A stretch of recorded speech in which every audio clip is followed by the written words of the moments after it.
Throughout history, people have found organized crime to be a fascinating subject for a variety of reasons. In the past few decades, there have been many books, movies, and TV shows written about gangsters and their criminal activities. Despite this, what's often overlooked is how these gangsters were caught and brought to justice in the first place.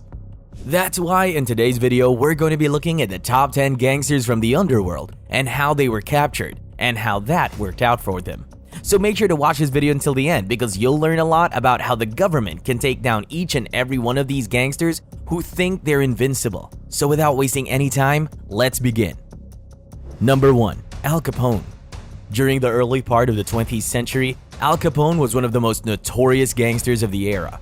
In addition to running the Chicago outfit, he was also connected to the bootlegging, gambling, and prostitution businesses. In addition to having a violent temper, Capone was able to evade the law in many instances.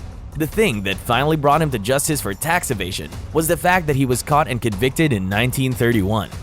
Capone's tax investigation was first investigated by the IRS in 1927, when the agency began investigating his finances to find out if he was guilty of tax evasion. In their investigation, they discovered that Capone was not paying taxes on the income he had derived from illegal activities. It was then that the IRS began an in-depth investigation into Capone's finances, which eventually led to his conviction for financial crimes. Number 2. John Gotti. The Gambino crime family was led by John Gotti, who was the leader of the crime family in New York City. He was known as the Teflon Don because he was able to evade prosecution for a long time without being caught. He was finally caught in 1992, and he was eventually convicted of racketeering and murder and sentenced to death. In the 1980s, the FBI began to wiretap Gotti's conversations at the request of the FBI in an effort to investigate him.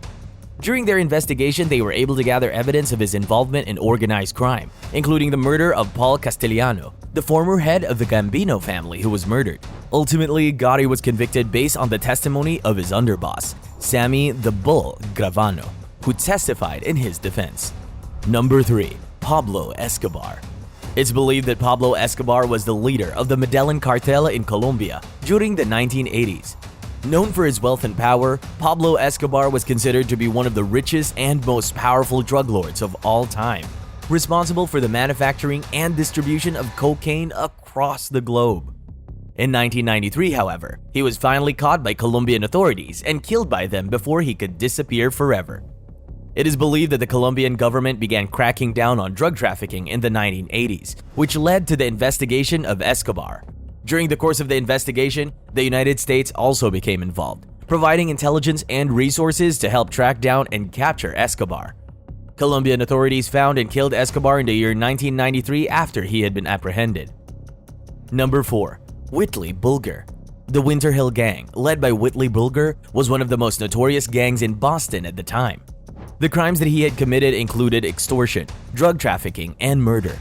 During that time, Bulger was able to evade the law for a long time, but in 2011 he was finally caught and convicted of racketeering, extortion, and murder for the crimes he had committed. When the FBI began investigating the criminal activities Bulger was involved in during the 1990s, they started to take a closer look at his background. In spite of this, Bulger was able to evade arrest for many years by using his connections within the law enforcement community. Finally, in 2011, he was identified and located in Santa Monica, California, and was arrested by the police. Number 5. Joaquin El Chapo Guzman. As head of the Sinaloa cartel in Mexico, Joaquin Guzman is known as El Chapo, one of the most powerful drug lords in the world. He was responsible for the production and distribution of cocaine, heroin, and methamphetamine. However, in 2016, he was finally caught and extradited to the United States. There has been an investigation into Guzman since the 2000s when the Mexican government began cracking down on drug trafficking in the country. In addition, the United States became involved in the investigation, providing intelligence and resources in order to help track down Guzman. Eventually, in 2016, he was found and arrested in Mexico and later extradited to the United States, where he is currently detained. Number 6. Mayor Lansky. There's no doubt that Mayor Lansky was an infamous gangster and one of the founders of the National Crime Syndicate. For more than 50 years, he has been involved in organized crime and was known for his involvement in gambling, bootlegging, and money laundering throughout his career. However, in 1972, after being caught and convicted of tax evasion, he was finally brought to justice. During the 1960s, the IRS began investigating Lansky's finances and started investigating his claim to have evaded paying taxes. It was found that Lansky had not paid taxes on the income he had received from illegal activities. Afterwards, the IRS launched a full-scale investigation into Lansky's finances, which led to his conviction and a life sentence in prison. Number 7. Frank Lucas. In the 1960s and 70s, Frank Lucas was one of the most notorious drug lords operating in Harlem during the time period. In addition to being known for his involvement in the heroin trade, he was also responsible for importing large quantities of heroin in the United States through the drug trade. However, in 1975, he was finally caught and convicted of drug trafficking. The investigation into Lucas began in the early 1970s when law enforcement began looking into his criminal activities. Throughout the course of their investigation, they were able to gather evidence that he had been involved in the heroin trade and that he had imported large quantities of heroin into the US. Ultimately, Lucas was convicted based on the testimonies of his former associates. Number 8. Charles "Lucky" Luciano. In the 20th century, Charles "Lucky" Luciano was arguably the most powerful gangster of the era. He was one of the founders of the National Crime Syndicate, and he had been involved in organized crime for over 30 years. However, in 1936, he was finally caught and convicted of prostitution charges. During the early 1930s, law enforcement began cracking down on organized crime when it came to Luciano's prostitution charges, and the investigation into these charges began.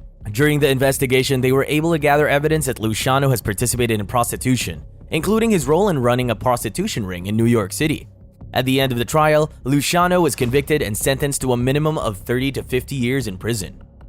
Number 10. John Dillinger.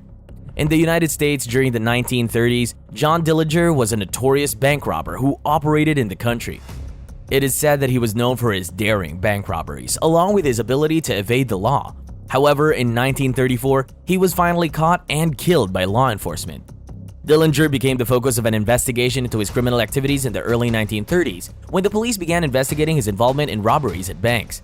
As a result of the investigation, they were able to gather evidence of his involvement in several bank robberies, as well as his involvement in the murder of several law enforcement officers. It wasn't until 1934 that law enforcement was able to locate Dillinger and kill him. Overall, there can be no doubt that all 5 of the top gangsters from the Underworld were eventually caught and punished for their crimes. There were often long and complex investigations conducted into their criminal activities, involving many law enforcement agencies and involving years of surveillance and intelligence gathering by multiple law enforcement agencies.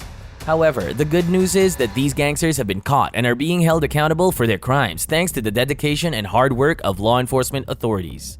And that's it for today's video. We hope you liked the video. Make sure to give it a thumbs up. And for more such videos, subscribe to the channel and don't forget to press the bell icon. We'll see you guys in the next one. Until then, peace.